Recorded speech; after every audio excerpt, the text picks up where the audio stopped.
വീണ്ടും നിങ്ങളോ? എങ്ങനെ ധൈര്യം വന്നു ഈ ഹോട്ട് സീറ്റിൽ വീണ്ടും വന്നിരിക്കാൻ? ഓൾറെഡി ധൈര്യമുണ്ട്, പിന്നെ നിങ്ങളുടെ ഈ ഒരു ഹോട്ട് സീറ്റിൽ ഇരുന്നപ്പോൾ ഒന്നും കൂടെ ധൈര്യം കൂടി. പോസിറ്റിവിറ്റി കിട്ടിയത് കൊണ്ട് അഹങ്കാരമാകാം എന്നാണോ സംസാരത്തിലൊക്കെ? നിനക്ക് മതിയായില്ലടാ ചൊറിയും പട്ടി. ഈ ഷോ കഴിഞ്ഞപ്പോഴത്തേക്ക് രേണുവിന്റെ കുപ്രസിദ്ധി എന്റെ തലയിലേക്കാ വന്നിരിക്കുന്നത്. അത് കേട്ടായിരുന്നോ? നിന്റെ ഒടുക്കത്തെ തുമ്പലാണെന്ന് നീ മറക്കണ്ട. ഇപ്പോ രേണുവിനെ സപ്പോർട്ട് ചെയ്യുന്ന ആൾക്കാര് അങ്ങ് വന്നിരുന്ന് മെഴുകുവാണ്. അപ്പോ ആ ഒരു ചീത്ത മുഴുവൻ എനിക്കാണ് കേട്ടുകൊണ്ടിരിക്കുന്നത്. രേണു ഇതൊക്കെ പറയുമ്പോ ഒരു ചിരി നമ്മളെ നോക്കി ചിരിക്കുന്നുണ്ട്. അതൊരു ആക്കിയ ചിരി.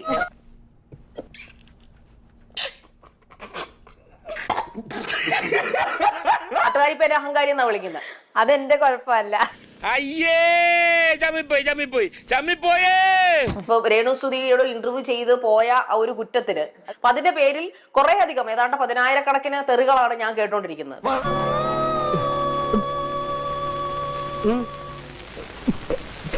ഈശ്വരന്റെ കൂടെ ഞാൻ അഭിനയിച്ച 3 റീലും എനിക്ക് ഞാൻ നന്നായിട്ട് ചെയ്തത് എനിക്ക് കുറച്ച് വിശ്വാസമാണ്. പക്ഷേ അത് രേണു സുധിയുടെ അഹങ്കാരത്തിന്റെ ഓവർ കോൺഫിഡൻസിന്റെയും സിമ്പിൾ ആണെന്ന് ഞാൻ പറഞ്ഞാൽ അഹങ്കാരത്തിന്റെ അല്ല. കവി തല്ലുവാങ്ങിയിട്ടേ പോകുന്ന തോന്നുന്നത്.